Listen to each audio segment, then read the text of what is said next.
Hello ladies and gentlemen, welcome back to my YouTube channel, Akka English with Oromic. I'm Akka from School of American English. My dear sisters and brothers, let me ask you, greetings. How are you guys? How are you doing guys? How's life keeping with you? How's life treating with you? What's going on guys? Are you okay? I hope so. Are you fine? I hope so.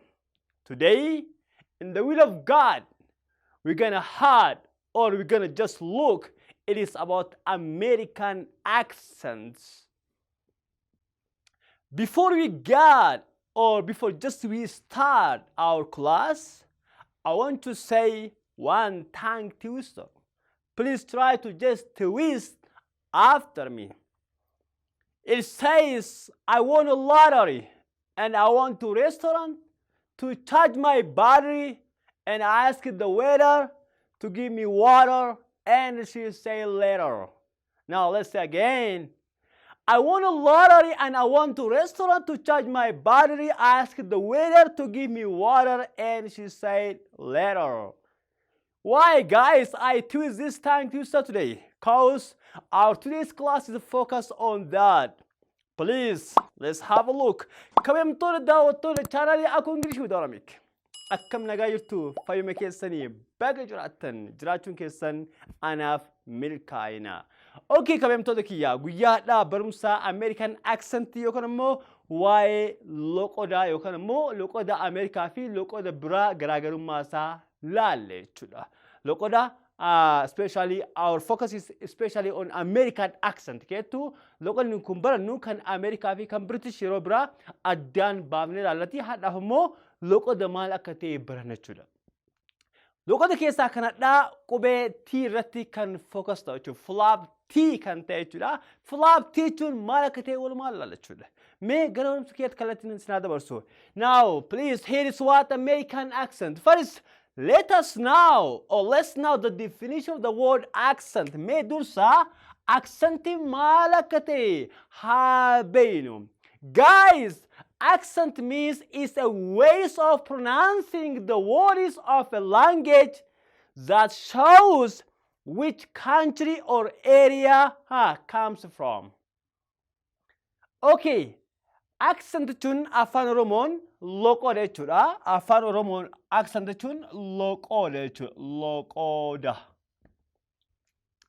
Loqoda jechuun maal jechuudha? Loqoda jechuun afaan biyyaa yookaan immoo akkuma definition isaa jechuudha. It's a ways of pronouncing akkaataa jecha itti pronounce yookaan immoo itti dubbisan jechuudha. The words of a language jecha yookaan immoo language jechuudha. That shows kan agarsiisu jechuudha. Kan agarsiisu which country or area you are comes from. Iddoo kamii akka itti dhufte, area kamii akka itti dhufte, biyya kamii akka itti dhufte kan agarsiisu maalkeetii accentii keessa jechuudha. Accentii jechuudha. Okay, jechi kun accentii miti. Accent naa maaliif accent akka ta'e fuulduratti waa'ee jechi qubeewwan irratti ni barannaa jechuudha. Okay, fakkeenyaaf accentii namoota Hindii yookaan immoo biyya Hindii haasaa isaanii hin beektanii, accentii Ameerikaan beektanii, kan British hin beektanii, asuma biyya keenya keessatti immoo accentii yookaan immoo loqoda warra Harargee, akkasumas immoo loqoda warra Jimmaa, kan Arsii Baalee, kan Shawaa, kunni kan Wallaggaa, kunni martin loqoda mataa fi qaba jechuudha. Kanaaf loqoda jechuun accent jechuudha afaan Ingiliffaa keessatti. So hadda barumsa keenya hadda accentii kamirratti hundaa accentii flap T jedhama jechuudha. Flap T jechuun maal jechuudha? Flap T means when the letter T comes in the middle of two vowels letter. Two vowels we pronounce as soft D. We pronounce as what? As soft D. Accentii keenya dhamaadha flap T waa'ee T irra focus ta'a jechuudha. T keenya qubee T tana akkamitti dubbifna jechuudha. Qubee T tuni akka dubbisan qabda jechuudha. Akka dubbisan qabda jechuudha qubeen T kun jechuudha. Fakkeenyaaf hadda kan laalu T tuni bakka afurii qoodamti. Afaan Ingiliffaa keessatti gariin bakka sadii qooda, gariin bakka afurii qoodamti. T takka maqaan isii flap T jedhamti. Flap T jedhamti. T takka immoo we can say held T jedhamti. Held T. Takka immoo chiruutii jedhamti. Chiruutii kan dhumaa immoo we can say vanishing tea. Vanishing tea jennaan jechuudha. Tii kana haala afuriin dubbifama jechuudha. Tokkoffaa kana barannu flap tea jechuudha. Yeroo ta'an immoo healthy ilaalla. Akkasumas immoo bakka takka ilaaluu hin dandeenye jechuudha. Okay. Flap tea jechuun maal jechuudha? Flap tea jechuun qubeen tii tun dubbachiiftuu lama jidduutti dhufnaan akka qubee soft D to dubbifna. If the word T comes in the middle of two vowels, just we pronounce as soft D. It's not R. Akka qubee R osoo hin ta'in akka qubee soft D yookaan immoo D laaftu dubbifna jechuudha. Mee example muraasa isaa walumaan halaallu. Now, eessa yookaan deemna wajjin tura. Okay. Are you with me? Okay guys, may example yookaan immoo American accent keessaa muraasa isaanii halaalu. This is examples. Kunniin examples. This one is examples muraasa jechuudha. Okay. May tokkoffaa maalidha? The first one is we can say bottom. We can say what? Bottom. We can say what? Bottom. Yeroo dubbifnu qubee T lamii kana maal goona? Because T lamii kunii qubee dubbachiiftuu lama jidduu waa argamteef just we pronounce as what? Soft D. Yookaan D takka yookaan D rakkoon qabu sun. Simply we pronounce as what? Bottom. Or we can say bottom. At the bottom. We can say bottom. Bottom. Okay? British word British they pronounce as bottom. Bottom. Yeroo baay'ee isaan yeroo America British word British word UK jira jechi kana they said bottom jedhaniini garuu immoo American they pronounce as bottom. Bottom. Qubee data jechuudha. Kan ittaan immoo you can say kuni barreeffamni isaa letter jedha. Yeroo pronounce godhu immoo accentii Amerikaatiin immoo they pronounce as what? Letter. Letter. Letter. Jechi kana reeftana taangitu sadii keessa jedhee jira. Taangitu sadii sana yoo dandeettan barreessuu yaala jechuudha. Salphaa jechuudha. So we can say letter. Letter. Letter. Letter. Qubee data jechuudha. Arabni kiyya irraa fakkaatu mee qubee data jechuudha. Kan ittaan immoo you can say better. Better. Better. Better. Okay, qubee tana maal goonee jira? Da goonee jira. T lamii kana maal goonee jira? D goonee jira jechuudha. Soft D jechuudha. She is better than us. He is better than him. Better. Better. Better. The next one is water. Can say kuni water jira. Yeroo briefly we can say water. Water. Water. Water. Water. Water. The next one is matter. What the matter? Matter. Matter. Matter. Matter. Matter. Matter. Okay. The next one is hospital. Hospital. Hospital. Hospital. It's not hospital. It's not hospital. It is hospital.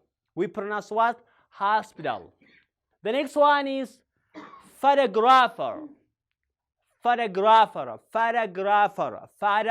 Photographer. Photographer. Photographer.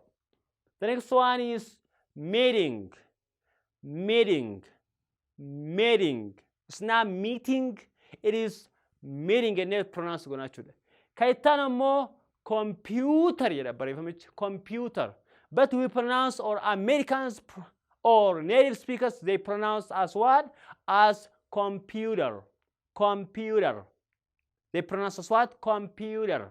Haala kanaan aksantii isaa eenee dubbifne jechuudha. Mee kunniin jechoota tokko tokko mee jechoota lama lamaan ammoo yeroo barreeffaman haalaallu jechuudha. Okay. Inni duraa maal jedhaa? Geetiin jedha. Geetiin jechuun maal jechuudha? Seene jechuudha. We can say what? Yeroo dubbifamu we can say get in.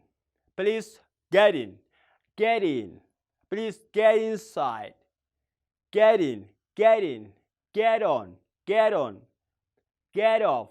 Okay, we can say what? Get in. Kaitana we can say get out. Get out. It's not get out. Yeroo tokko tokko immoo yeroo ariifachiisanii dubbisan they pronounce as get out. Get out. Akkasi dubbisan, but that's not correct. It's the best correct or the best pronunciation, the best accent is what? Get out. Hey, get out. Get out of me. Get out of me. Get out of me. Get out. The next one is put it on. Put it on. It's not put it on. We can say put it on. Put it on. Put it on. Because qubeen tiituni qubee dubbachiiftuu I fi O you do jechuudha. Okay, we can say put it on. Put it on. The next one is what else? What qubeen tiituni eessa dhuftee dubbachiiftuu A fi E you do jechuudha. So we can say what else? What else? What else? The next one is what if? What if? Because think qubeen dubbachiiftuu A fi I you do malee we can say what if? Hey, what if you go? What if? What if? What if? What if? Means what if actually. What if, man? What if? What if I see it? What if I see it? What if? You can say what if. The next one is what is? What is? What is? Or you can say roto tokko qubeen tiintuni qubee akkana jechi kun amma kanatti qubee jechi tokko dhumarratti yoo dhufte held jennani yeroo baay'ee qubeen T dhumarratti yoo dhufte we pronounce ammallee akkuma qubee daat dubbifne amma qubeen kun amma what we can say it's not what at the side barreessinu we can say what jennaan jechuudha. Held maqaan isii held jedhamte jechuudha. Okay, kaadha barachaa ammoo we can say flap T qubee dubbachiiftuu lama jidduu taan dhufnaan akka qubee daat dubbifne isin jira akka hin dagan. Okay, the last one is I got it. I got it. I got it. I got it. Kabajamtoota daawwattoota chaanalii Akka Ingiliffaa Oromic. Barumsi keenya hadhaa waa'ee aksentiidha kana fakkaata. Aksentiin keenya hadhaa aksentii Amerikaati. Aksentii Amerikaa keessaa Amerikaanonni yookaan immoo warroonni adiin qubee taatan akkamitti dubbisanidha. Qubeen taantun dubbachiiftuu lama jidduutti dhufnaan akka qubee daatti dubbifamti yookaan immoo daa akkamii daa jajjaba osoo hin ta'in daa laaftuu soft jechuudha. Kanaaf jechi kun amma leetaridha. Qubee taantun amma A fi E jidduutti waan dhufneef akka qubee D dubbifna jechuudha. Kanaaf leetara inni jechuudha. Kanaaf barumsi kiyya hadhaa waa'ee aksentii yookaan immoo flaptii kana fakkaataa yeroo ta'an immoo aksentiiwwan biraarratti qabadhee isinii dhiyaadha jechuudha. Hadhaaf nagaatti isin jechuu barbaada. Achi tura immoo akkuma dura isin jedhe taangitii study qubee flaptii kan wajjin wal keessatti jechuudha. Barreeffam isin jedhe jira. Innis akkam jedha? I won a lottery jedha. Okay?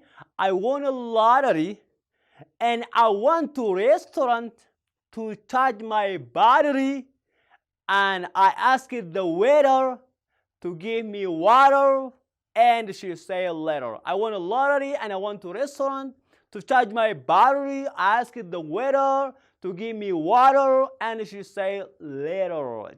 Jechoonni qubee flaptii kun martinuu hima kana keessatti jiranii yoo dandeettan barreessuu yaala comment irratti jechuudha. Yoo hin dandeenye ammoo just isiniifan barreessa jechuudha. Kabajamtoota daawwattoota chaanalii Akka Ingiliffaa Oromic barumsi kiyya kanadhaa asuma irratti xumura. Yeroo taanu barumsa biraatiin hanga walitti deebinutti I want to say bye. Love you all. Please, let's keep in touch. Don't forget to subscribe again. Like, share my YouTube channel. Okay. Have a nice time. See you. Hasta la vista. Cheerio tata. Adios. Bye. So long. So long. Peace out, guys. Have a good one. Have a good time. Have a good dream. Let's keep in touch, guys. Love you all. Bye. The door is open. You can go now. Thank you for watching my video. Love you all.